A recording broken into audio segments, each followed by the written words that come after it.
Hello सर्वांना, कसे आहात सर्वजण? मजेतच असताल हो की नाही? ज्यावेळेस आपण आजी होतो आणि आजोबा होतो नाही का आयुष्यामध्ये, तर आजीचं आणि नातीचं हे खूप वेगळं नातं असतं नाही का? आणि असतंच ते. आणि माझं पण होतं. आणि आता काय माहिती राहतंय का नाही, परंतु कारण का ते आता वेगळीकडे म्हणजे त्यांच्या ते घरी राहायला गेली. परंतु जोपर्यंत माझी नात माझ्याकडे होती ना, त्या वेळेपर्यंत आमचं दोघींचं इतकी मैत्री होती ना, की तिला माझ्याशिवाय करमत नव्हतं आणि मला तिच्याशिवाय करमत नव्हतं. म्हणून तर म्हणतात ना, आजी आणि नाते हॅशटॅग असं असतं बघा. आणि तसंच नातवाचं आणि आजोबाचं असतं. आजोबा पण आपल्या नातवावर इतकं प्रेम करतो ना, खूप भरपूर. आणि आजोबाचं आणि ना आजी आजोबाचं आणि त्याच्या नाताचं पण असंच प्रेम असतं.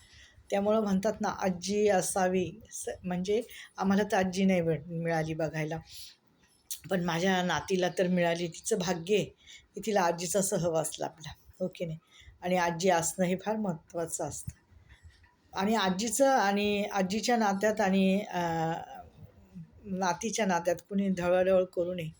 त्याच्यामध्ये काहीच नसतं. म्हणजे असं हे नसतं, की इथं तोंड वाकडं केलं आणि हे केलं आणि ते. अरे तुम्ही किती वेळा तोंड वाकडं केलं असेल? तुम्ही किती वेळा तिला माझ्यापासून लांब करण्याचा प्रयत्न केला असेल? हे आधी तपासा. माणूस काय करतं, आपलं स्वतःचं बघत नाही. दुसऱ्यांना पचाबच बोटं दाखवतं. हे असं, ते तसं, ते तसं, ते तसं. अरे पण तुम्ही स्वतःचं बघा ना. ज्यावेळेस तुम्ही इथे राहत होता, इथे काय करत होता, तेव्हा तिला माझ्याकडे जर भांडण झालं तर वरती येऊ देत नव्हता. त्यामुळं आणि गरज लागली तर ठेवून जात होते. फक्त गरज.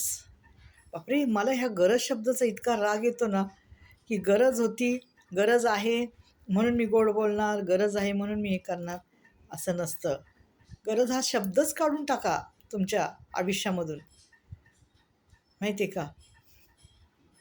प्रेमाचा हे ठेवा, संबंध ठेवा. आता माझी नात जरी लांब आहे ना, तरी मी रोज देवाकडे तिच्यासाठी प्रार्थना करते, देवा तू तिला सांभाळ. तू तिला आरोग्य दे, तिच्या बुद्धी दे, हे दे, ते दे. आजी आहे मी. माहिती का?